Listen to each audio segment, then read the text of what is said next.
Hello, my name is Veronica, and this is my Girl Scout Gold Award on We Are Responsible. As the Lorax once said, unless someone like you cares a whole awful lot, nothing is going to get better. It's not. Let's all join the green side to raise our voice and not the sea level, and to remember that there is no planet B. Encapsulated in my classroom, I stare out the window and wonder what it would be like to breathe the fresh air out there. Outdoor classrooms are a great addition to our stuffy prisons. We would be able to interact with nature. We can reproduce its beauty through art, music, and other performing arts. We could sit by campfires and enjoy s'mores while singing campfire songs like I did in elementary school. The natural light is not only better for our eyes, but also the environment because it does not use electricity. Our lungs will not be polluted with indoor contaminants because we can breathe the sigh of relief with fresh air. Too many kids today spend their days cooped up inside either classrooms, schools, activities. Gym class seems to be the only acceptable outdoor classroom anymore. I say go out and be part of nature, as we're meant to be. As this outdoor classroom guide I found online says, outdoor classrooms bring learning to life. An outdoor classroom is a space that brings learning outside. It becomes a gathering place for teachers and students and provides an opportunity to integrate nature into our school grounds. By giving students the opportunity to get outside and experience nature, they can bring learning to life. An example of an outdoor classroom can be found at Laurel Elementary, which is in Maryland. Through Real School Gardens. Their goal was to see teachers feel like they were helping students take what they are learning in the classroom and be able to apply it through real life, whether that be through science, math, language arts, etc. Many of the teachers at the school say that the gardens add an extra space for school activities, including reading projects. They also like to take the kids out and switch things up when they feel that they are bored and will give them a breath of fresh air, something that is much needed during a long and dull school day. There are a multitude of benefits to having outdoor classrooms. Some physical ones would be an increase in physical development capability and activity, setting up patterns for an active, healthy lifestyle, and it also, fewer children would be suffering from diseases such as obesity, diabetes, ADD, and ADHD. The cognitive benefits for having an outdoor classroom is that they provide stronger language, problem solving, and communication skills through projects and group activities, developing an interest in science and math through connecting with nature, and it fosters learning through self-initiation, control, and personal responsibility. There are also a multitude of psychological benefits for having outdoor classrooms. Studies have shown that students are happier, they're higher, and have a more positive self-esteem. They have more effective relationships, building in a cooperative, non-competitive environment. It builds a healthy and balanced internal psychology from time spent alone. It manifests classroom harmony, and it also lets them master social emotional. Having outdoor classrooms can also benefit in their understanding with things such as familiarity with and appreciation of nature, wide expansive views of how the world works, and building stewardship skills for the environment. What better way to learn this stuff than actually being in the real world? Some ways to work classrooms around outside classrooms would be like having art classes that can work outside and draw what is around them. My art teacher last year for my Art 1 class utilized the construction of our school, since our school is brand new, and it enabled us to let our creativity out and sketch what was being built around us, and it also forever stamped this moment in time as we watched our school grow and build around our very eyes. We also did this this current year for my fashion class. We drew our own mannequins, and then we we made a design for a dress that we liked, and then we cut out the dress so that we could take the paper and hold it up around campus and find something that inspired us in the campus to make both for a female and a male an outfit for.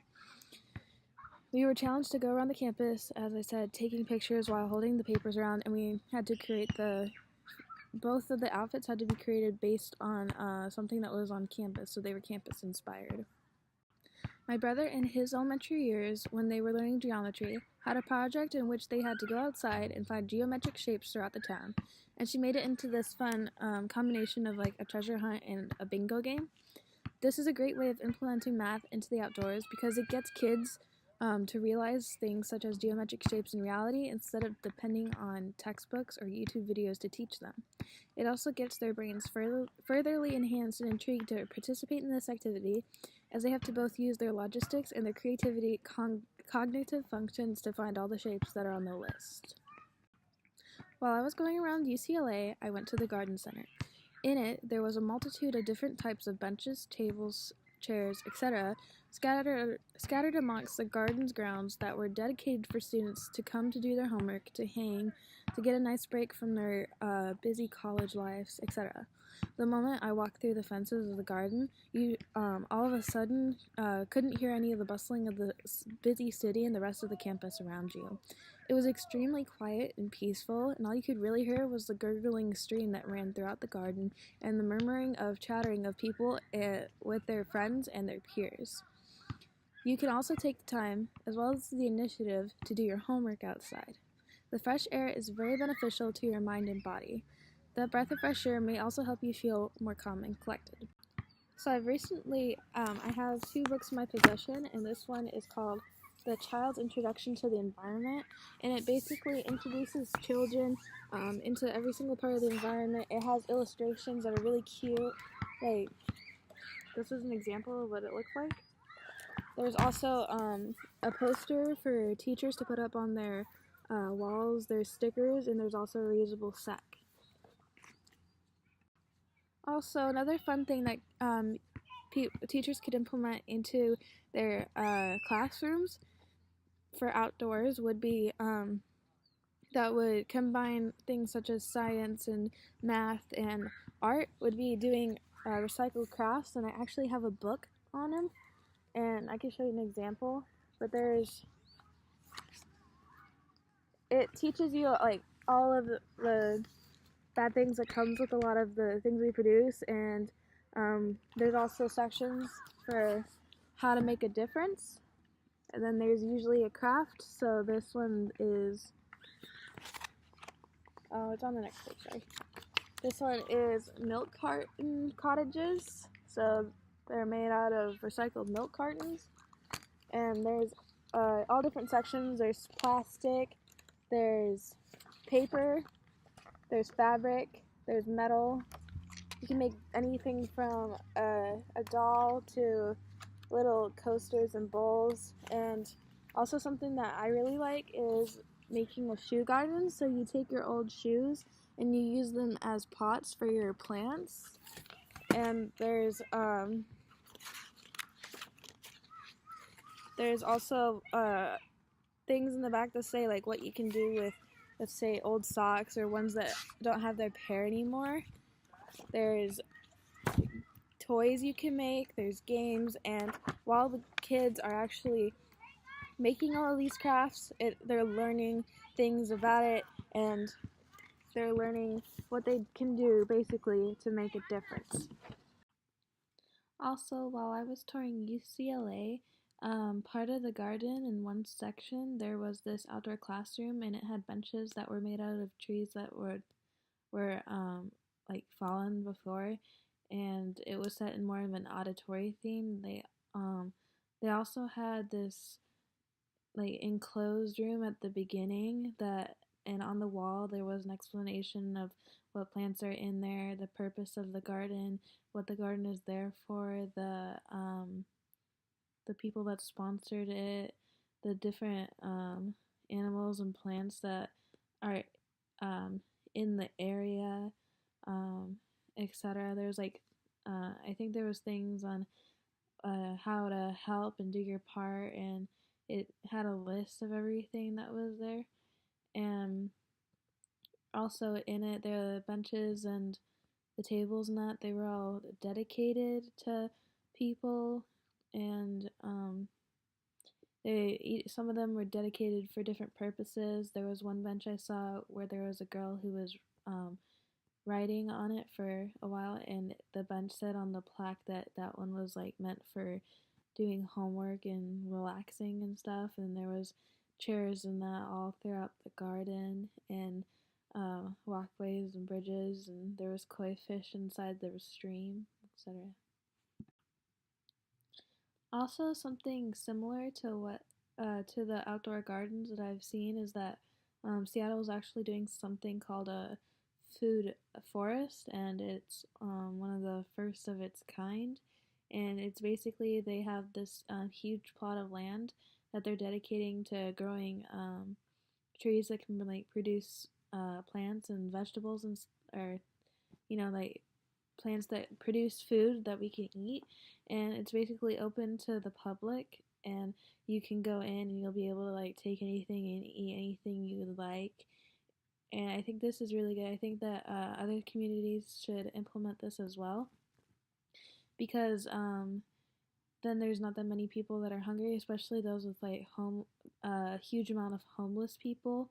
It can also be a project for the entire community, for kids of all ages and adults of all ages to come together and build it, and it will eventually reap lots of benefits once everything has been grown, because then it can also be like end up being a place where you can hang and you can like eat and have picnics and parties, and then you can also have like award ceremonies and stuff. For basically it'd be like this you could say a gold sticker for the city, and a way for the citizens to become closer and more involved. Also, some ideas for the outdoor classroom is you can actually have the students come and build it with the teachers and invite the community to do so as well. You could sit there, and while the kids are actually learning, you could have lessons built around what they are doing, like the raised floor beds. You could show the benefits of that, and you can have them make art, or there's a way that you can actually look up online. You can learn how to make your own cement and then have them draw stuff in it and make the steps for the garden, or you can save that for memorial purposes. You could also collect old tires and old bikes from around the community or in landfills that are in the community or near the community, where you can use them and make them into creative and fun different types of pots for plants. You can also have people donate like shoes and other things so that you can use them as well for plant pots, and basically just get creative and get the students really involved, and have all the different subjects in there, because it is very beneficial to the kids. It will teach them a lot of valuable lessons and put real life experiences into their minds and get them wanting to help out more, wanting to do more things like this, more community service, and being more a better citizen overall, and wanting to be more interactive with the world. Another idea could be that there's a interactive nature trail that you could have that's around the garden or leading up to the garden. It could basically be a pathway with different vegetation, different plants, and have little labels with them explaining what they are, their purposes, a little history, etc. You could also have bigger signs for explaining the area, or explaining the common animals that you see, or just talking about the history of the area. We need to take initiative on things such as this, because we need to make sure that we are raising the next generation right. We need to make sure that they are not afraid to get their hands dirty, and they are not afraid to get their voices heard. We need to make sure that they are ready and prepared um, to basically take over the world once we go away, and to run it right in their own way. We need to make sure that they know all the rights and the wrongs, and that they aren't just confined within their electronics or within social media. We need to make sure that they will know what to do and will not be frantic, and that they will be able to be problem solvers, builders, leaders, followers, etc. To conclude this video, I basically want to say let's go primitive and have outdoor classrooms in all of our schools. They have a lot of benefits, and all the kids that have outdoor classrooms in their schools love them. So just remember that we're the only way that things will happen, and if there aren't people that care, then nothing will happen. And to join the green side. If you don't mind, you can like my video and subscribe, please. Thank you for watching.